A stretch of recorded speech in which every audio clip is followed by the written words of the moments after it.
Hey guys, and a very warm welcome back to my channel. So as I promised to all of you that we will be starting up with our second part, so we are going, in the previous lecture we have completed till part 4a, that is your fundamental duties, and now we have to continue from there. So we have come to the part 5 of the Indian Constitution.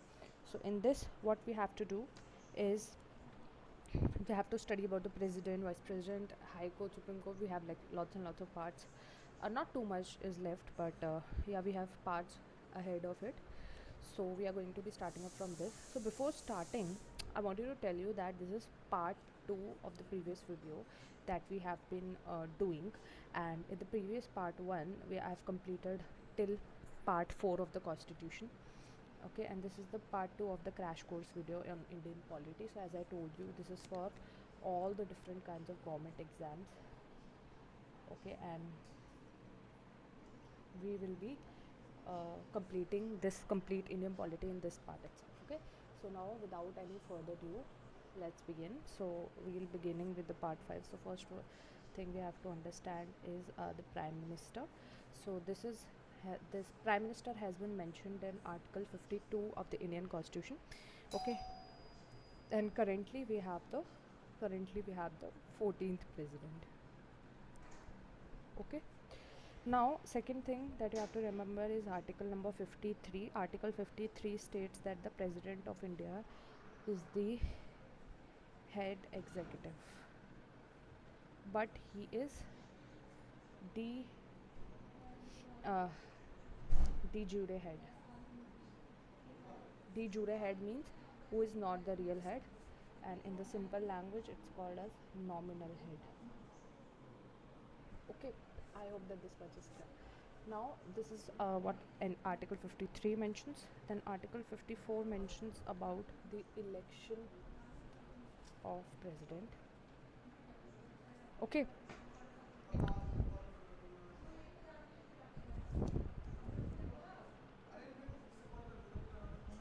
okay, then one thing you need to understand about the election is that it's the indirect kind of election, and the president of India is elected through the election that is called as single transferable vote system. Okay, so single transferable vote system. Okay, now let me tell you that during the election, although it is indirect, but the parties, yeah, it is indirect. So that means that the general public is not going to be participating. Rather, the MLAs and MPs that are selected by the people of India, they are going to participate in the election of the president. Okay, so how does it work? The article number 543 plus 233, these two articles have mentioned that all the elected member of parliament, okay, that would be including Lok Sabha plus Rajya Sabha, okay, along with the MLA of Delhi and Pondicherry, or Pondicherry, whatever you write. Okay, now it's Pondicherry. So so these are like the union territories, these are for the state. Okay, so they are going to be participating together in order to select the president of India. Okay, I hope that this much is clear to you. Now let us move to article number 55. So what does 55 states? 55 states the method with which the election is taking place. Okay कौन सा method है? I just told you, proportional representation system होता है जिसको हम proportional representation system, और proportional representation system में, to be more precise, it is called as single transferable vote system. Okay, and if you want कि इस पर आपको थोड़ा इन डेप्थ जाना है तो मैंने ऑलरेडी वीडियो बना रखी है इंडियन पॉलिटी पे, यूपीएससी में प्रेसिडेंट के ऊपर बना रखी है मैंने, आप उसको देख सकते हैं जाके, उसमें मैंने मेथड ऑफ इलेक्शन भी एक्सप्लेन किया हुआ है. ठीक है, अगर आपको डिटेल में जाना है. बट अदरवाइज अगर आप नॉर्मल एसएससी या बैंकिंग वगैरह के लिए तैयारी कर रहे हैं, so I think this much is more than enough for you, don't have to go anywhere else. Okay, तो मैं जो पढ़ा रही हूँ मोर देन इनफ है, it's not even enough, it is more than enough. ठीक है, तो आप अगर ये भी पढ़ जाओगे तो it would be very very beneficial for all of you. Okay, अच्छा, फिर आर्टिकल जो 56 है वो बात करता है टेन्योर ऑफ प्रेसिडेंट. प्रेसिडेंट का टेन्योर क्या होता है उसकी बात करता है, ठीक है। बेसिकली कहता है कि 5 years from the date of charge, जब से इन्होंने चार्ज संभाला तब से 5 साल तक ये काम करेंगे। उसके बाद इस पर कुछ क्वालिफ़िकेशंस की भी बात की जाती है, मैं नोट में लिख देती हूँ। क्वालिफ़िकेशंस की भी बात की जाती है कि इसमें आर्टिकल नंबर 56 में क्वालिफ़िकेशंस की बात की जाती है प्रेसिडेंट की। तो क्या क्या क्वालिफ़िकेशन होती है मैं एक की बता देती हूँ, देन वाइस प्रेसिडेंट और सबकी वही वही रहती है, बस थोड़ा एज का फ़र्क हो जाता है, ठीक है। जैसे कि एक क्वालिफ़िकेशन होती है आपकी कि प्रेसिडेंट की सबसे पहले तो इंडियन सिटीज़न होने चाहिए, ऑफ कोर्स ये तो सबकी होती है, ठीक है। सेकेंडली जो इनकी एज होती है that should be more than 35, not less, okay, more than 35, ठीक है। और वो एलिजिबल मेंबर होने चाहिए ऑफ लोकसभा या राज्यसभा, ठीक है। और उनके पास कोई भी नो ऑफिस ऑफ प्रॉफिट, उनके पास कोई भी ऑफिस ऑफ प्रॉफिट नहीं होना चाहिए। क्लियर है? इतनी बात क्लियर हुई आप लोगों को? अगर इतना क्लियर हो गया तो हम आगे बढ़ लेते हैं अब।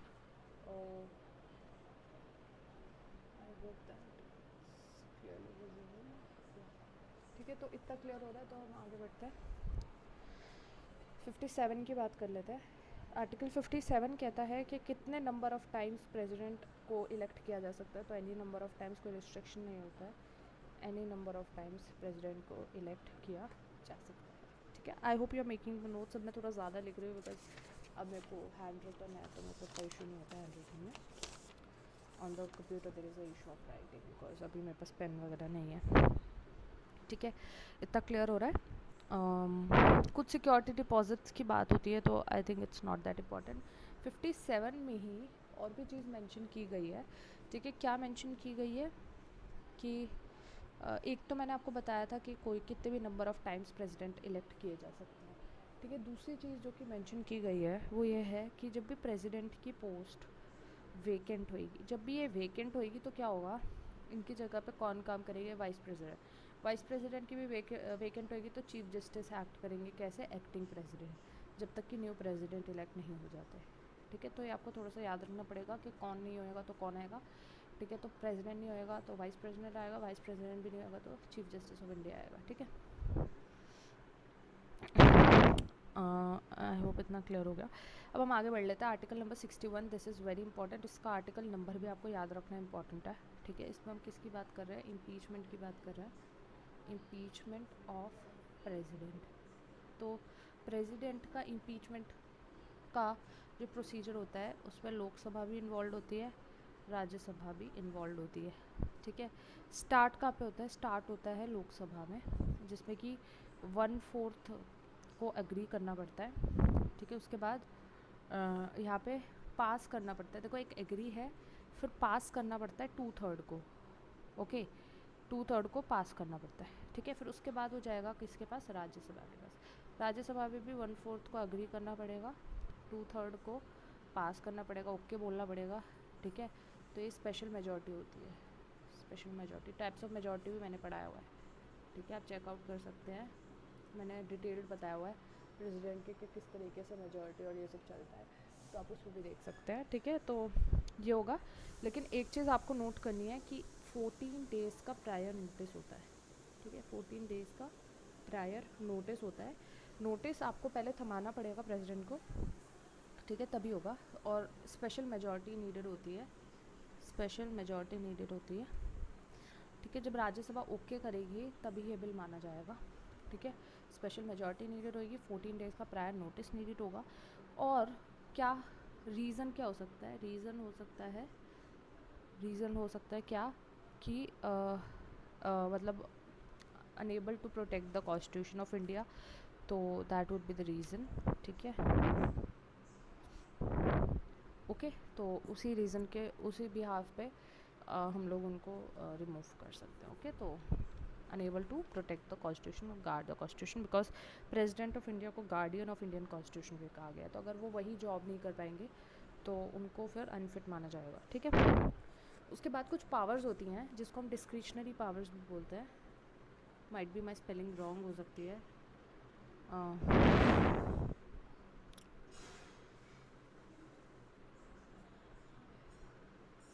Discretionary powers, please check out the spellings, थोड़ा मेरे को लग रहा है, ठीक है। तो डिस्क्रिशनरी पावर्स क्या क्या होती है? अपने प्रेसिडेंट के पास। तो देखो, एक तो नॉर्मल पावर होती है, डिस्क्रिशनरी पावर्स में आपके पास पार्डनिंग पावर्स आती है। पार्डनिंग पावर्स को समझने से पहले मैं आपको बता दूं कि प्रेसिडेंट के पास पावर्स होती है, वो होते हैं सुप्रीम कमांडर। सुप्रीम कमांडर कहाँ के होते हैं? आर्म्ड फोर्सेस के, ठीक है। और पहला जो सेशन होता है पार्लियामेंट का, बजट सेशन होता है, ठीक है। तो बजट सेशन में जो पहला सेशन होता है वो स्पीच से बिगिन होता है। किसकी? वो प्रेसिडेंट की स्पीच से ही बिगिन होगा, ठीक है। या फिर न्यू लोकसभा जब फॉर्म होती है तो तब भी वो प्रेसिडेंट की स्पीच से ही स्टार्ट होगा। Pardoning powers is very very important, paper में पूछ लेते हैं, ठीक है। तो आप इसको कैसे याद कर सकते हो? PRRRC, ठीक है। PC आपका कंप्यूटर होता है, PC, और RRR लगा दो बीच में, RRR मूवी भी आई है। ये आर्टिकल 72 में इसके बारे में बताया गया है। ये चीज़ भी इंपॉर्टेंट है कि पार्डनिंग पावर के बारे में किस आर्टिकल में बात की गई है। तो दिस इज़ आर्टिकल नंबर 72। अब ये कैसे चलता है देखो, मैंने इसको थोड़ा अलग कलर से लिख रही हूँ बिकॉज ताकि ये चीज़ ना आपको थोड़ा कंफ्यूज कम करे, बिकॉज थोड़ा कन्फ्यूजन हो जाता है इसमें। तो देखो, एक तो होता है P से होता है पार्डन, ठीक है, पार्डन होता है। और आपका R से R3 होता है, ठीक है। R होता है, एक तो होता है आपका रिमिशन, ठीक है। एक होता है आपका यहाँ पे रेस्पाइट, ठीक है। एक होता है आपका रिमिशन हो गया, रिस्पाइट हो गया, एक होता है रिप्राइव, ठीक है।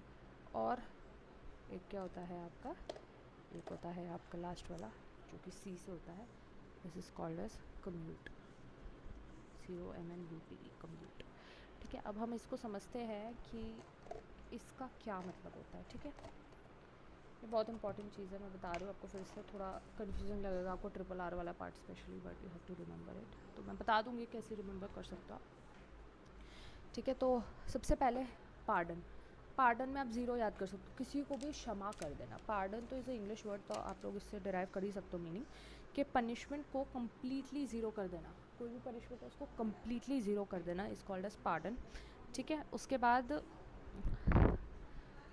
बाद ये प्रेसिडेंट की पावर है, ठीक है। उसके बाद है रिमिशन। रिमिशन में क्या होता है? रिमिशन में क्या होता है कि ड्यूरेशन को चेंज कर दिया जाता है, ड्यूरेशन को चेंज कर दिया जाता है। यानी कि मान लो कि पहले 3 साल की सज़ा थी, अब 2 साल की कर दी, ऐसा कुछ, ठीक है। तो ये होता है रिमिशन। देखो, रीमिशन, मिशन को दोबारा दोहराना, दोबारा दोहराएंगे तो कुछ चेंजेस होंगे, तो क्या कर दिया, कौन सा चेंज करा? Duration change. ये एक तरीका याद करने का, मैं जस्ट आपको समझा रही हूँ, बाकी आपकी चॉइस, आप कैसे भी याद कर सकते हैं। रेस्पाइट जो होता है, रेस्पाइट में क्या होता है? देखो, स्पाइट, ऐसे स्पाइट, ऐसे स्पेशल, कोई स्पेशल सर्कमस्टांसेस होते हैं जिसपे सेंटेंस को रिड्यूस कर दिया जाता है, रिडक्शन इन सेंटेंस कब होता है? कब होता है? जब कोई स्पेशल वो होता है, ठीक है। कोई स्पेशल केस होता है, मान लो कि अ वुमेन इज़ प्रेग्नेंट या ऐसा कुछ है, तो उस पर क्या होगा कि उसमें क्या होगा कि सेंटेंस का जो है रिडक्शन हो जाएगा, तो उसको रेस्पाइट बोलते हैं। तो ये आप ऐसे याद कर सकते हो। उसके बाद है रेप्राइव।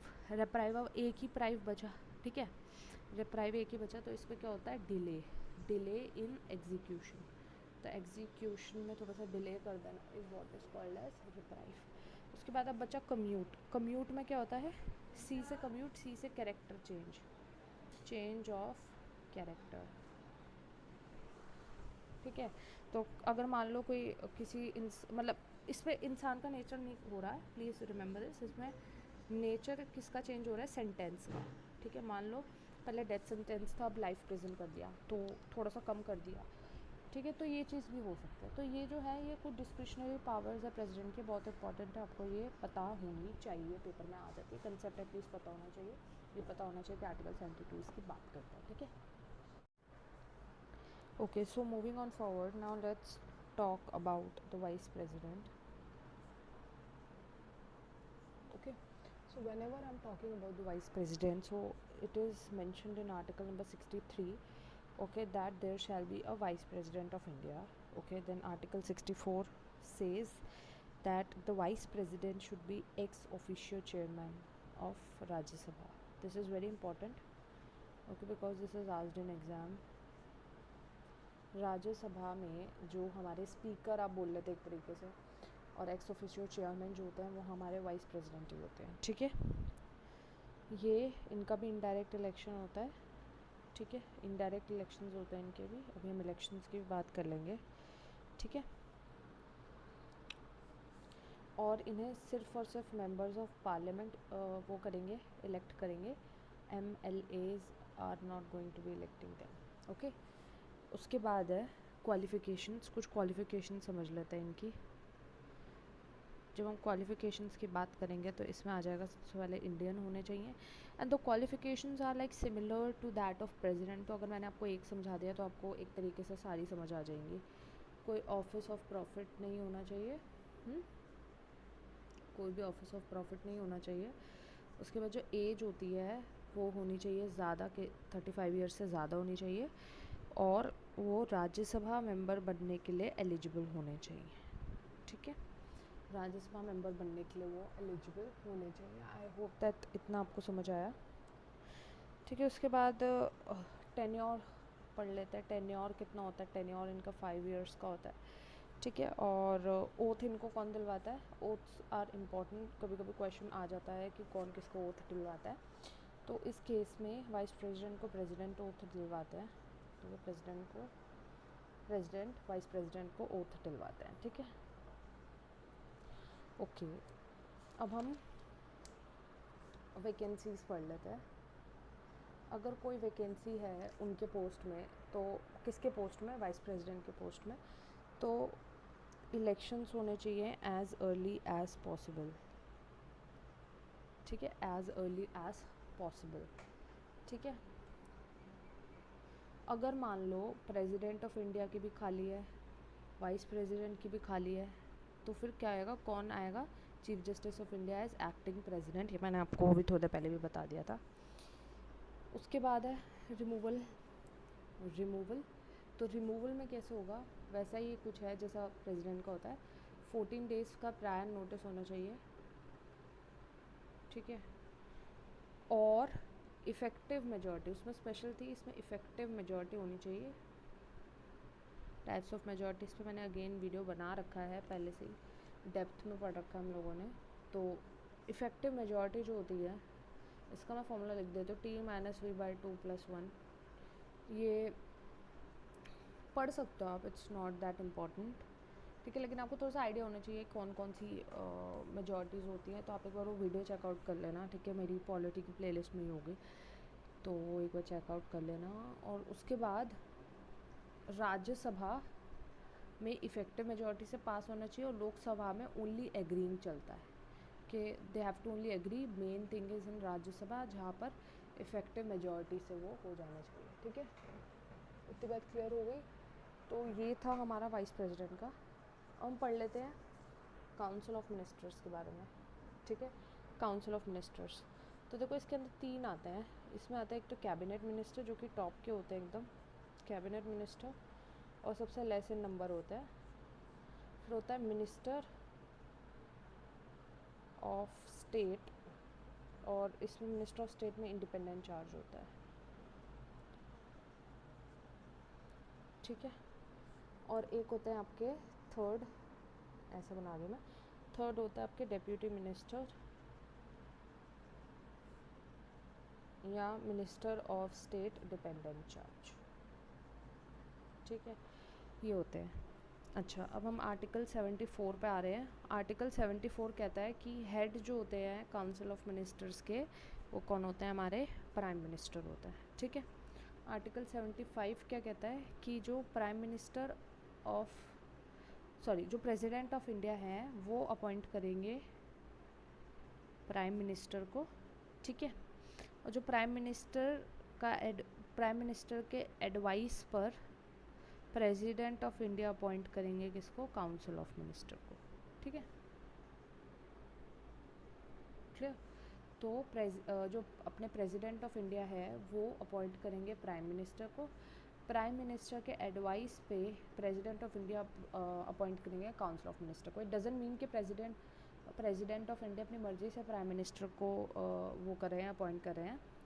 जो भी ऑपोजिशन में जो उनका लीडर होता है that is automatically considered as prime minister. उसमें उनका कोई खुद का आप कह सकते हो कोई चॉइस नहीं होती है, ठीक है, वही होता है। तो इन द सेंस आप मान सकते हैं कि हमने फंक्शंस देख लिए जो, अब देखो एडवाइस भी प्राइम मिनिस्टर ही कर रहा है, ठीक है। तो प्राइम मिनिस्टर की एडवाइस पे प्रेसिडेंट चलता है, इसलिए हम प्राइम मिनिस्टर को रियल हेड कहते हैं, इनकी जो रियल हेड है कंट्री का। और एक है नॉमिनल हेड जो कि एक सेरेमोनियल है जिनका, ठीक है, बस है। जिसके आप ब्रिटेन में देखेंगे, द ग्रेट ब्रिटेन में, वहाँ पे क्या चलता है, वहाँ पे क्वीन एलिजाबेथ, ये लोग क्या है, ये नॉमिनल है काम के लिए, लेकिन वहाँ पे प्राइम मिनिस्टर जो है वो पूरे कंट्री को चलाते हैं, उनका इतना काम नहीं होता है जो क्वींस वगैरह होती हैं उनका। तो वो नॉमिनल होते हैं, और रियल हेड कौन होता है वहाँ पे, प्राइम मिनिस्टर। ऐसे ही यहाँ पर भी हमारे प्राइम मिनिस्टर जो है रियल हेड हैं, और जो प्रेसिडेंट ऑफ इंडिया है he is the nominal head. Okay, I hope आपको इतना क्लियर हो गया है। अगर आपको ये चीज़ क्लियर हो गया है तो हम लोग थोड़ा सा आगे बढ़ लेते हैं। हम लोग बढ़ लेते हैं पार्लियामेंट के टॉपिक पे, ठीक है। पार्लियामेंट इंपॉर्टेंट है, आर्टिकल नंबर 79 में इसकी बात की गई है स्टार्टिंग में, ठीक है। और मेंबर ऑफ पार्लियामेंट आपको पता है क्या होता है, जो कि पार्लियामेंट के मेंबर्स होते हैं, सिलेक्टेड होते हैं, ठीक है। और मेंबर ऑफ पार्लियामेंट, अब देखो पार्लियामेंट में हमारे पास कौन कौन आता है, एक तो आता है हमारे प्रेसिडेंट ऑफ इंडिया, ठीक है। एक होता है हमारे लोकसभा, एक होती है हमारी Rajya Sabha. Lok Sabha Rajya Sabha is very important, president, all of it is important, but हम पार्लियामेंट में बेसिकली ये पढ़ेंगे, हम पढ़ चुके हैं, ठीक है। तो राज्यसभा की जो बात हुई है ये आर्टिकल नंबर 80 में बात हुई है, ठीक है। आर्टिकल नंबर 80 में राज्यसभा की बात हुई है। तो राज्यसभा का जो अदर नेम होता है ये अपर हाउस भी कहलाता है, वी ऑल नो दिस, ठीक है। और इसमें जो मैक्सिमम सीट्स होती हैं, मैक्सिमम सीट्स मतलब कि इतनी ही मैक्सिमम है, इससे ऊपर नहीं जा सकती हैं, ठीक है, इससे कम हो सकती हैं, तो मैक्सिमम इतना है, तो एक कैप होता है, ठीक है, ओके। अभी प्रेजेंटली कितना है, प्रेजेंटली है ये 245 हमारे अभी इसमें, ठीक है, जिसमें कि 233 इलेक्टेड हैं और 12 जो है वो नॉमिनेटेड है, ठीक है, नॉमिनेटेड भी होता है। अच्छा, अब हम थोड़ा सा पार्लियामेंट में राज्यसभा के जो मेंबर्स होते हैं उनका थोड़ा सा हम लोग क्वालिफिकेशंस का पढ़ लेते हैं कि किस बेसिस पे उनको अपॉइंट किया जाता है। I hope that it's visible, okay. तो हम अगर इनकी क्वालिफ़िकेशंस की बात करेंगे तो क्वालिफ़िकेशंस में हमारे पास सबसे पहली बात तो एज होती है, एज का फैक्टर होता है। मिनिमम एज जो होती है वो 30 इयर्स होती है, ठीक है, इंडियन होने चाहिए। ऑफिस ऑफ प्रॉफिट, मैं OOP लिख दूँगी, ठीक है, ऑफिस ऑफ प्रॉफिट नहीं होना चाहिए, और एक रजिस्टर्ड वोटर होना चाहिए, एक रजिस्टर्ड वोटर होना चाहिए, ठीक है। हम ये क्वालिफ़िकेशंस हो गई, और कुछ हम पढ़ लेते हैं राज्यसभा के बारे में।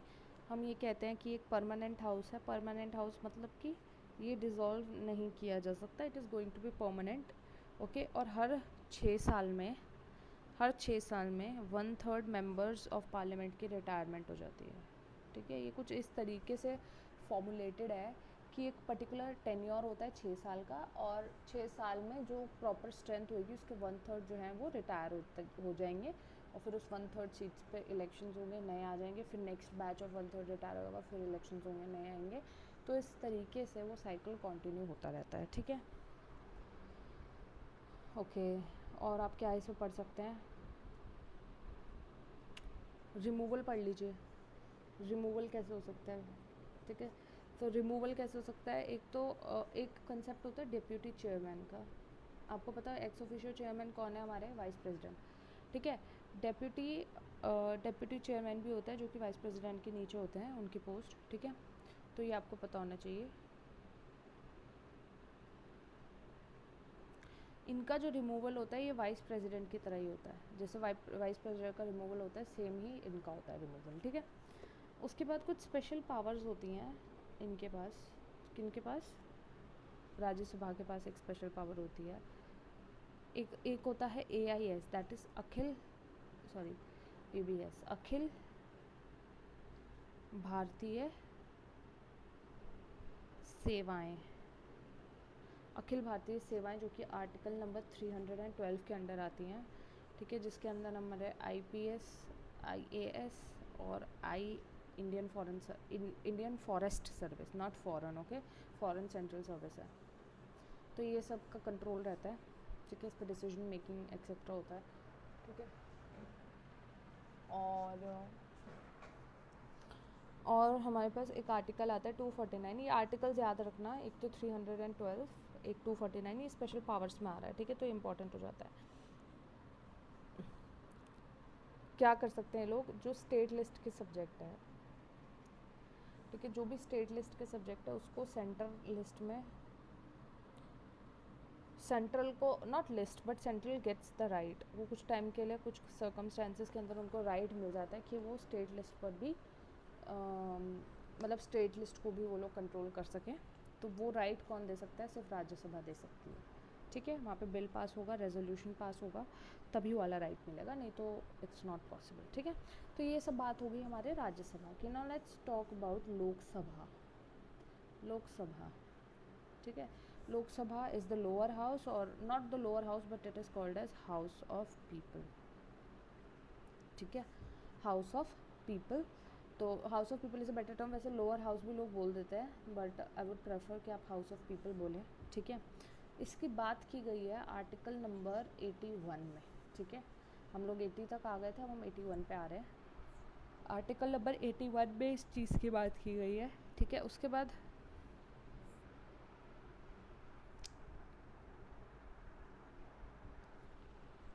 क्या होता है कि ये टेम्परेरी हाउस होता है, इसको हम डिज़ोल्व कर सकते हैं, ठीक है। इसमें डायरेक्ट इलेक्शंस होता है, ठीक है। मैक्सिमम जो सीट्स होती हैं that is equal to 552, at the present it is 543 अभी है, ठीक है। अब ये जो 543 प्लस 2 का कंसेप्ट था ये अब हटा दिया गया है। प्लस 2 क्या होते थे, नॉमिनेटेड एंग्लो इंडियंस होते थे, ये वाला कंसेप्ट नहीं है, ये हटा दिया गया है कि अब एंग्लो इंडियंस इतना नहीं है, उनका इतना कोई रोल नहीं है, एग्जिस्ट भी नहीं करते, मोस्टली करते होंगे बट इट्स नॉट के कोई उनका पर्टिकुलर इतना वो है। वो ब्रिटिशर्स के टाइम में it was required but now it is not required any more, ठीक है। अब इसमें रिजर्वेशन ऑफ सीट्स होता है, मैं यहाँ लिख देती हूँ।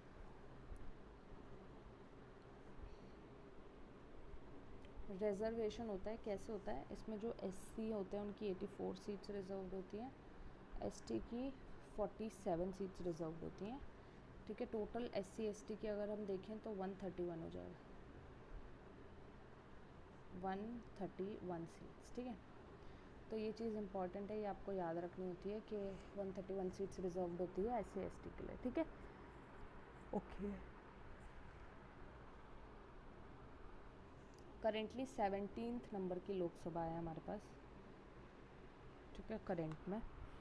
और इसमें क्या होता है कि जो सीट्स होती हैं इस पर एक पॉपुलेशन बेस ईयर यूज़ होता है कि किस स्टेट में कितना पॉपुलेशन है उसके अकॉर्डिंगली सीट की वैल्यू होती है। जैसे कि उत्तर प्रदेश की सीट की वैल्यू ज़्यादा होगी नागालैंड से, बिकॉज यहाँ पे जो पॉपुलेशन है दैट इज़ वेरी हाई, ठीक है। ज़्यादा लोग हैं तो उनके वोट का वज़न ज़्यादा है वहाँ पे, ठीक है। तो इसलिए क्या होगा, वहाँ पे जो सीट है वो भी ज़्यादा होगी as compare to Nagaland, because वहाँ पे पॉपुलेशन कम है, ठीक है। तो इसलिए वहाँ पे सीट भी कम होगी, ठीक है। तो ये पॉपुलेशन बेस, सॉरी गाइज वो थोड़ा सा ग्लिच हो गया था, तो बीच में video I have written this much and मेरे को पता नहीं चला कि वीडियो बंद हो गया।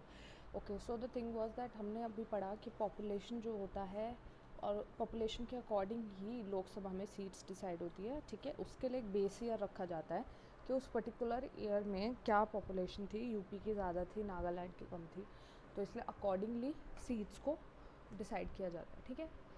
ये चीज़ हो गई, ठीक है। तो अभी हमारे पास करंट जो चल रहा है 1971 का चल रहा है, ठीक है। अच्छा, मैंने यहाँ पे लिखी थी क्वालिफ़िकेशंस, ठीक है। तो क्वालिफ़िकेशंस क्या क्या हो सकती है, मेंबर एमएलए की, member of legislative assembly, sorry member of Lok Sabha की, तो उसमें क्या आएगा, इंडियन, ओके, इंडियन होने चाहिए, एज 25 से ज़्यादा होनी चाहिए, ऑफिस ऑफ प्रॉफिट होल्ड नहीं करना चाहिए और रजिस्टर्ड वोटर होने चाहिए। फिर मैं समझाने लगी थी एक कंसेप्ट जिसको हम लोग बोलते हैं प्रोटम स्पीकर। ये चीज़ इंपॉर्टेंट है, ये बहुत बार क्वेश्चन पेपर में आ जाता है, ठीक है, कि प्रोटम स्पीकर क्या होता है। तो प्रोटम स्पीकर क्या होता है,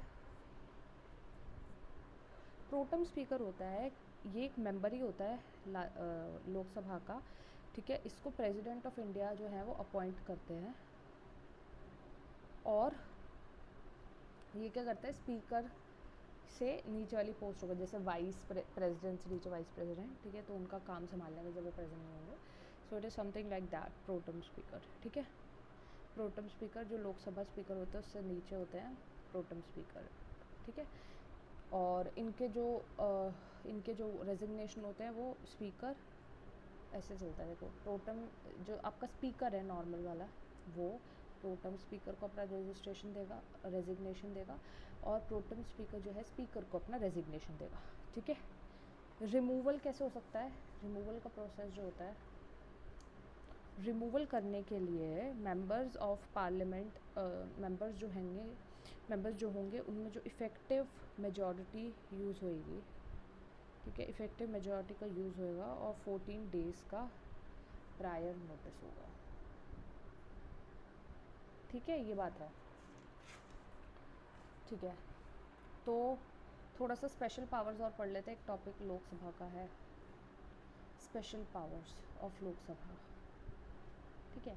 तो अगर मैं स्पेशल पावर्स की बात करूँ तो लोकसभा के पास एक तो बहुत ही स्पेशल पावर होती है जो कि मनी बिल, किसी भी बिल को मनी बिल घोषित करने की पावर होती है, और मनी बिल पे राज्यसभा को पास करने की नीड नहीं होती है, ठीक है। मनी बिल सिर्फ और सिर्फ लोकसभा के लिए होता है, वहीं पास होता है, वहीं पे एक्सेप्ट हो जाता है, राज्यसभा के पास ना जाने की उसको ज़रूरत होती है, और ना राज्यसभा का कोई रोल होता है उसके अंदर, ठीक है। और कोई भी मनी बिल जो है उसको घोषित मनी बिल कौन करेगा कि भैया ये बिल मनी बिल है, ये बिल मनी बिल नहीं है, ठीक है। तो वो काम किसका है? वो है स्पीकर का। अच्छा, बिल बहुत टाइप्स के होते हैं, जैसे कि एक ये मनी बिल पढ़ लिया हमने, एक होता है हमारे पास फाइनेंस बिल होता है, ठीक है। तो ये सब होता है, फंड्स होते हैं, ये सारे कंसेप्ट, एक बहुत ही अच्छी वीडियो मैंने बनाई है, स्पेशल वीडियो बनाई है जिसमें मैंने फंड्स और ये सारे बिल्स ये एक्सप्लेन किया आपको, किस तरीके से अमेंडमेंट होता है ये एक्सप्लेन किया है, किस टाइप की मेजॉरिटीज़ चाहिए होती है डिफरेंट बिल्स को लाने के लिए, कौन से बिल राज्यसभा में जाना चाहिए, कौन से बिल नहीं जाना चाहिए। तो अगर आप लोग इंटरेस्टेड है, ऑल्दो आपको ज़रूरत नहीं है उस चीज़ की, अगर आप सिर्फ और सिर्फ, ठीक है, तो अगर आपको कुछ डीप पढ़ने का मन है या फिर आपको यूपीएससी की तैयारी करनी है, ऑफ कोर्स उसके लिए तो वो है ही नहीं, तो otherwise it's not needed much, ठीक है। थोड़ा सा आइडिया हो सकता है आपको कि कंसोलिडेटेड क्या होता है, तो थोड़ा आइडिया भी अगर लेना है तो you can check that video out, it's like बहुत ईजी लैंग्वेज में सब कुछ बताया हुआ है मैंने, ठीक है। ओके, तो मनी बिल और ये सब हम लोगों ने अभी इसमें क्लैरिफाई कर लिया, ठीक है। ये कुछ पावर्स होती हैं, ठीक है, तो हमने स्पेशल पावर्स पढ़ लिया। अच्छा, एक पावर और होती है, ये एस्टिमेट्स कमेटी बना सकते हैं, एस्टिमेट्स कमेटी बनती है बिकॉज ये मनी बिल को टैकल करते हैं ना, तो एस्टिमेट्स कमेटी जो होती है वो बजट से रिलेटेड होती है, तो उसमें जो मेंबर्स होते हैं वो मेंबर्स सिर्फ लोकसभा से ही, मेंबर्स ऑफ लोकसभा ही होते हैं उसमें, ठीक है। अच्छा, तो ये चीज़ आपको क्लियर हो गई, इतना हो गया, तो अब हम लोग we have done it till, ठीक है। तो ये सब तो आपको पता ही है कि, ठीक है, लोकसभा राज्यसभा हो गया है। अब हम आगे बढ़ जाते हैं, अब हम स्टेट्स के ऊपर आते हैं थोड़ा सा, ठीक है। हमने सेंट्रल को कवर अप कर लिया है, ठीक है। अब हम लोग थोड़ा सा कहाँ पर आएंगे, हम लोग आएंगे स्टेट्स के ऊपर, ठीक है। स्टेट्स के ऊपर आते हैं। स्टेट्स में क्या होता है, सबसे पहली बात तो हम लेजिस्लेचर पढ़ते हैं, स्टेट लेजिस्लेचर।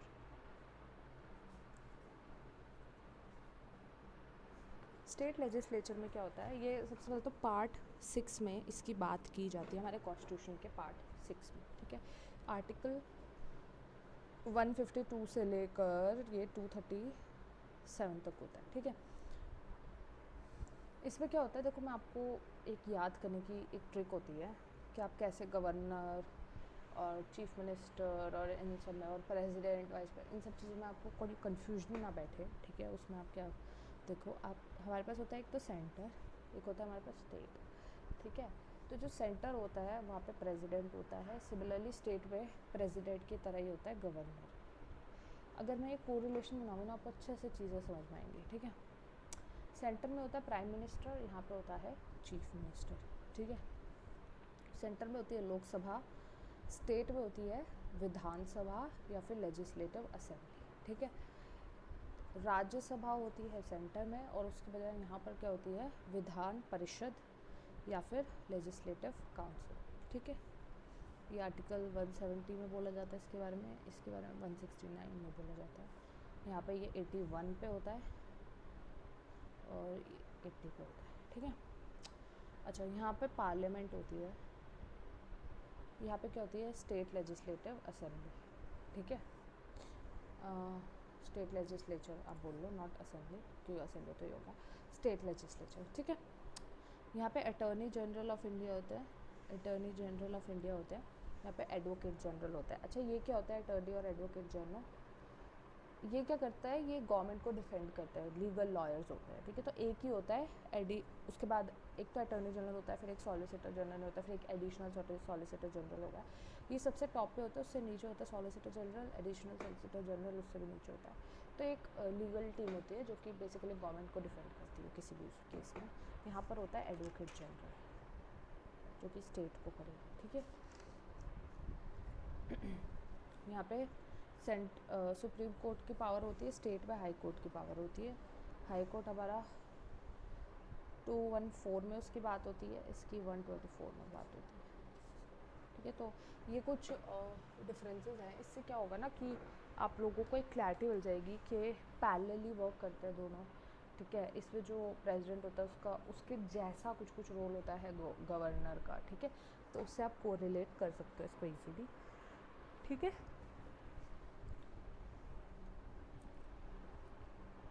अच्छा, अब हम थोड़ा सा स्टेट पे आ जाते हैं। स्टेट में एक चीज़ मैं आपको पढ़ा रही हूँ, बहुत इंपॉर्टेंट है। स्टेट पे हम लोगों को जो पढ़ना है वो है गवर्नर।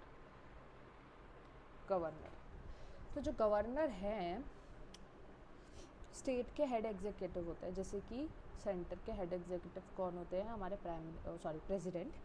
वैसे ही गवर्नर कहाँ के होते हैं, स्टेट के होते हैं, ठीक है। गवर्नर दो या दो से ज़्यादा स्टेट के भी एक ही हो सकते हैं, ठीक है। एक ही हो सकता है। ये वाला आपका 7th अमेंडमेंट एक्ट के बाद ये चीज़ बोली गई थी, जो कि हुआ था 1956 इंदिरा गांधी के टाइम में, ठीक है। अच्छा, इनको ओथ कौन दिलाता है, ओथ इनको दिलाता है chief justice of high court. जैसे कि प्रेसिडेंट के केस में जो ओथ दिलाते हैं वो चीफ जस्टिस ऑफ इंडिया दिलाते हैं, ऐसे यहाँ पर chief justice of high court दिलाते हैं ओथ गवर्नर को, ठीक है। ओके, उसके बाद इनकी एज, क्वालिफिकेशन में यही होता है कि इनकी एज ज़्यादा होनी चाहिए 35 से, ऑफ प्रॉफिट नहीं होना चाहिए, इंडियन होने चाहिए। ये सब क्या होता है, ये सब उनकी भी थी प्रेसिडेंट की, तो सेम ही है यहाँ पर भी, ठीक है। ऑर्डिनेंस की इनके पास पावर होती है, ऑर्डिनेंस ये लगा सकते हैं, ठीक है। ऑर्डिनेंस लगा सकते हैं, 213 ऑर्डिनेंस की पावर्स दी हुई हैं। ऑर्डिनेंस क्या होता है, अगर आपको मोटे शब्दों में समझाऊँ तो ऑर्डिनेंस होता है कि बिना किसी बिल को पास करे किसी भी लॉ को लाना by the assent of president of India या फिर गवर्नर, ठीक है। तो अगर स्टेट में है तो गवर्नर, और अगर पूरे सेंट्रल मतलब पूरे इंडिया में है तो that is going to be by the president of India. लेकिन इसका टेन्योर बहुत कम होता है, इसको रिविजिट किया जाता है, ठीक है। और अगर ये वैलिड नहीं होता है तो उसके बाद इसको क्रंच आउट कर लिया जाता है, ठीक है। इसको रिविजिट किया जाता है और इस पर वापस से वोटिंग कराई जाती है। फिर ये पास होता है तो ठीक है, नहीं होता है तो it's like then crunched out, okay. ये ऑर्डिनेंस होता है। तो ऑर्डिनेंस की जो पावर होती है वो गवर्नर के पास भी होती है, ठीक है।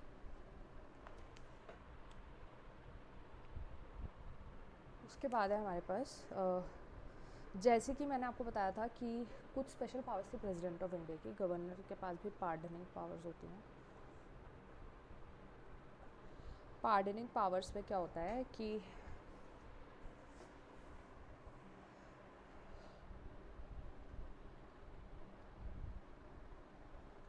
पहले तो लिख लो, आर्टिकल 161 में होता है, ठीक है। ये सेम पार्डनिंग पावर्स होती हैं, ठीक है। तो ये हो गया। और ऐसे ही विधान परिषद जो होता है उसकी 1/6 सीट्स पे गवर्नर जो है नॉमिनेट करते हैं, गवर्नर नियुक्ति करते हैं, ठीक है। सॉरी, अगर आप लोग को इतना क्लियर होता है तो मैं आगे बढ़ना चाहूँगी, इधर चलते हैं। तो अब मैं एक बहुत इंपॉर्टेंट टॉपिक करने वाले हैं हम लोग, जो कि है सुप्रीम कोर्ट ऑफ इंडिया। तो सुप्रीम कोर्ट ऑफ इंडिया जो है, इनके बारे में हमको 124 to 147 आर्टिकल में सुप्रीम कोर्ट के बारे में इंफॉर्मेशन मिलती है, ठीक है। अब इसमें क्या होता है कि इनके पास सबसे पहले ये एग्जिस्टेंस में कब आए थे, जैन 1950 में सबसे पहले सुप्रीम कोर्ट एग्जिस्टेंस में आया था, टू बी मोर प्रिसाइज 28 जनवरी को, ठीक है। इनके पास एक पावर होती है, बहुत ही अच्छी पावर होती है, जिसका नाम है जुडिशियल रिव्यू, यानी कि कोई भी लॉ अगर बनाया जाएगा तो वो जुडिशियल रिव्यूज़ पर हो सकता है, जुडिशरी चेकआउट कर सकते हैं कि कॉन्स्टिट्यूशनली वैलिड है कि नहीं है, और अकॉर्डिंगली उसकी लेजिटिमेसी डिटरमाइन की जाती है, और अगर नहीं होता तो स्क्रैप्ड ऑफ हो जाता है, ठीक है। तो जुडिशियल रिव्यू की पावर इज़ वेरी इंपॉर्टेंट, और ये एक चेक रखती है किस पर, एग्जीक्यूटिव पे, ठीक है। अच्छा पहले देखो ओरिजिनल, जब ये बना था सुप्रीम कोर्ट, तो ओरिजिनल जो स्ट्रेंथ थी, बाद में,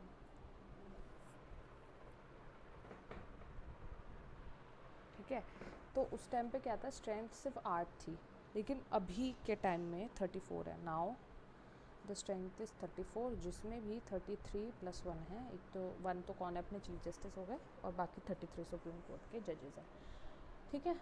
और पार्लियामेंट जो है वो इंक्रीज़ कर सकती है स्ट्रेंथ टाइम टू टाइम, ठीक है। अच्छा, इसके क्वालिफिकेशंस, अगर किसी को हाई कोर्ट का जज होना है, सॉरी सुप्रीम कोर्ट का अगर किसी को जज होना है, तो कुछ क्वालिफिकेशंस होती हैं, ठीक है। क्वालिफिकेशंस में आ जाता है, एक तो या तो वो हाई कोर्ट के जज हो फॉर 5 इयर्स मिनिमम, ठीक है, या वो एडवोकेट हो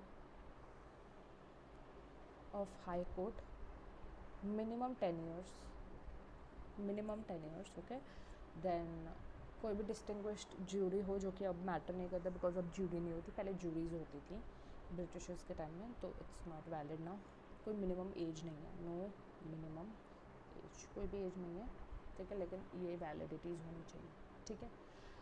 कौन अपॉइंट करता है सुप्रीम कोर्ट के जजेस को, प्रेसिडेंट ऑफ इंडिया अपॉइंट करते हैं, ठीक है। सीनियर मोस्ट जो जज होते हैं उस टाइम में, या किसी भी पॉइंट ऑफ टाइम में, वो चीफ जस्टिस ऑफ इंडिया बनता है, जब एक का टाइम खत्म होता है दूसरा बनता है, तो वो सीनियरिटी के बेसिस पे डिटरमाइन किया जाता है, ठीक है।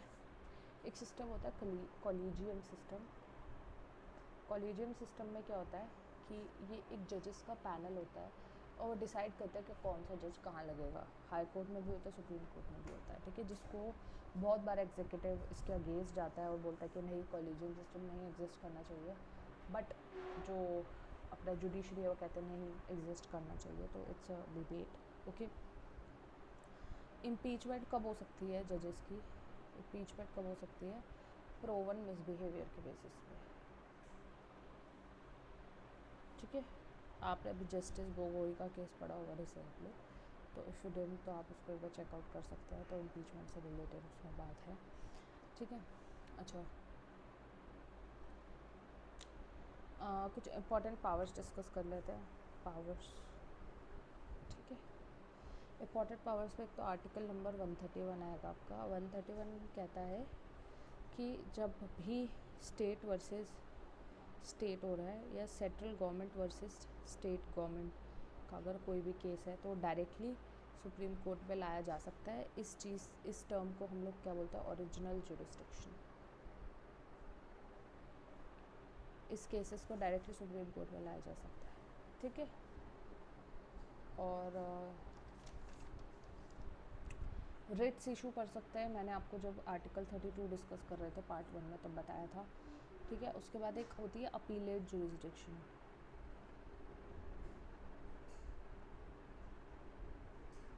अपीलेट जुरिस्डिक्शन में क्या होता है, इसमें ये होता है कि जैसे कि मान लो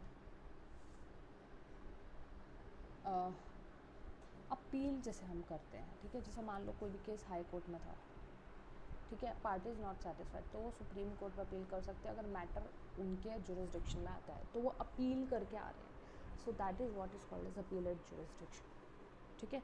एक और जुरिस्डिक्शन होती है, मैं इसको अलग से लिख देती हूँ, तो 4-5 जुरिस्डिक्शन होते हैं, इनका मतलब आपको पता होना चाहिए, ठीक है। एक होती है एडवाइजरी जुरिस्डिक्शन।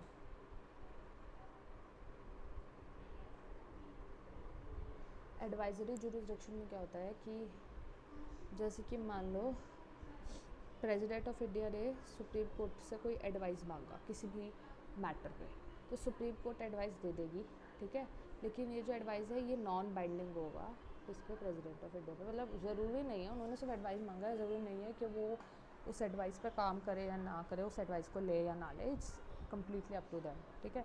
तो ये होती है एडवाइजरी जुरिसडिक्शन, ठीक है। अब हम बात कर लेते हैं हाई कोर्ट्स के बारे में। हाई कोर्ट्स हमारे पास सबसे पहले तो 214 से लेकर 231 आर्टिकल तक आता है, ठीक है।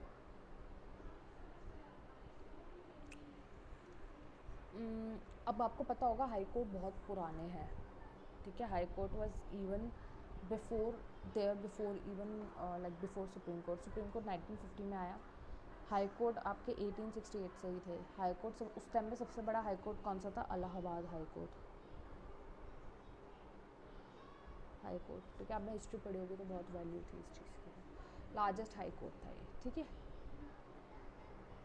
अच्छा, एक चीज़ और है कि पार्लियामेंट ने ये इस्टेब्लिश कर दिया है कि एक किसी भी जगह का जो हाई कोर्ट है वो 2 से ज़्यादा स्टेट्स के लिए भी हो सकता है। फॉर एग्जांपल गोवा में कोई अलग गोवा का हाई कोर्ट नहीं है, वो बॉम्बे हाई कोर्ट के अंदर ही आता है, ठीक है। तो वहीं से उनका चलता है, ठीक है। ऐसे ही अंडमान वाला कोलकाता के अंदर आता है, कोई भी केस अंडमान का होगा तो कोलकाता हाई कोर्ट में जाएगा, ठीक है। तो वो चीज़ होती है कि कुछ स्टेट्स का जो होता है वो हाई कोर्ट कॉमन होता है, ठीक है। ये भी आपका 7th अमेंडमेंट 1956 जो पहले वाली थी लिख देती हूँ, 7th अमेंडमेंट एक्ट ऑफ 1956 में ही ये चीज़ हो गई थी, ठीक है। अच्छा, और आपको क्वालिफ़िकेशन पढ़ लो। क्वालिफ़िकेशन में क्या होता है? क्वालिफ़िकेशन होती है कि या तो एक तो सिटीज़न ऑफ इंडिया होने चाहिए, ठीक है। जुडिशल ऑफिस होना चाहिए टेरिटरी ऑफ इंडिया में फॉर 10 ईयर्स मिनिमम। एडवोकेट होने चाहिए हाई कोर्ट के फॉर 10 ईयर्स। मैं एक जज की बात कर रही हूँ हाई कोर्ट जज होने के लिए। Advocate for minimum 10 years in high court, ठीक है। और कोई नो मिनिमम एज, कोई मिनिमम एज नहीं है। अगर आपके पास क्वालिफिकेशन है यू आर वेलकम, ओके। उस पर भी फिर कॉलेजियम डिसाइड करता है बेसिकली, तो कह नहीं सकते यू आर वेलकम, ठीक है। तो ये होता है सब कुछ, ठीक है। और ट्रांसफ़र करना हाई कोर्ट वगैरह का ये सब चीफ जस्टिस करते हैं कॉलेजियम सिस्टम के थ्रू, उनके साथ कुछ ये होते हैं। और एग्जीक्यूटिव के भी कुछ मेंबर्स होते हैं। ऐसा बोला भी गया था कि एक कमेटी बनाओ एनजेए करके, ठीक है। बीच में डिबेट चली थी, एग्जीक्यूटिव ने बोला था कि उसमें एग्जीक्यूटिव की भी इक्वल नंबर ऑफ कैंडिडेट्स होंगे और जुडिशरी के साइड से भी होंगे, पैनल डिसाइड करेगा, but it was outrightly rejected by judiciary, ठीक है। तो बहुत डिबेट चलता है इस चीज़ पे कि कोलिजन होना चाहिए कि नहीं होना चाहिए।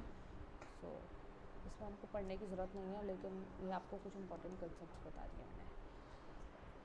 तो ये सब था हमारा इंडियन पॉलिटी में, ठीक है। आई होप आप लोगों को समझ आया होगा, ठीक है। आपने ये सब पढ़ लिया है तो आपको मोटा मोटा हर चीज़ का ज्ञान हो जाएगा। मोटा मोटा क्या, बल्कि ये बहुत ही डिटेल में था, ठीक है। और इसके अलावा कुछ बहुत ही स्टैटिक वाली चीज़ें होती हैं, जैसे कि अपने पहले कौन थे president of India after independence, doctor Rajendra Prasad थे। पहले मुस्लिम प्रेसिडेंट कौन थे? तो ये सब चीज़ें, तो आई होप मतलब ये एक ऐसी चीज़ होती है रटने वाली होती है, आपको बहुत वाली वीडियोस भी मिल जाती है और बहुत मटेरियल इस पर अवेलेबल होता है। मेन दिक्कत क्या आती है इन चीज़ों को समझने में, ये क्वेश्चन, ये एडवाइजरी क्या होता है, जुरिसडिक्शन क्या होता है, प्रोटेम स्पीकर क्या होता है, अगर ये क्वेश्चन अटक गए ना आपके पेपर में तो दिक्कत हो जाएगी। या फिर कौन सा आर्टिकल क्या है, सब आर्टिकल्स नहीं पूछते हैं, लेकिन मैंने जो लिखवाया वो एक बार पढ़ लेना, ठीक है। बाकी जिसको मैंने बहुत स्पेसिफिकली नहीं लिखवाया उसको डीप में जाने की ज़रूरत नहीं है। वो डीप में आप तभी जाओ जब आपके पास टाइम है और आप चीज़ों को जानना चाहते हो।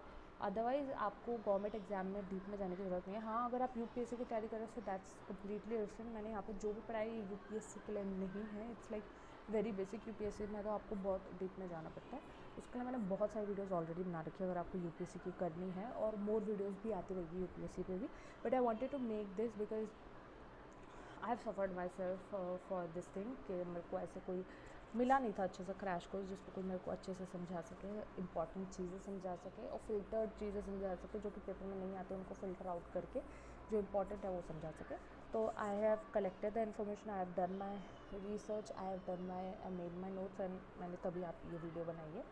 तो I hope that it was very clear to you. अगर आपको किसी भी तरीके का डाउट है तो आप कमेंट बॉक्स में नीचे पूछ सकते हैं, ठीक है। अगला मैं लेके आऊँगी ज्योग्राफी के लिए क्रैश कोर्स, ठीक है। वो भी बहुत जल्द आ रहा है, वीडियो प्रिपेयर हो रही है, बहुत ही जल्द आ जाएगा, कल तक आ जाएगा मे बी, ठीक है, तो आप प्लीज़ पढ़ते रहिएगा, और जिसके भी जो भी एग्ज़ाम्स हैं, all the best for that.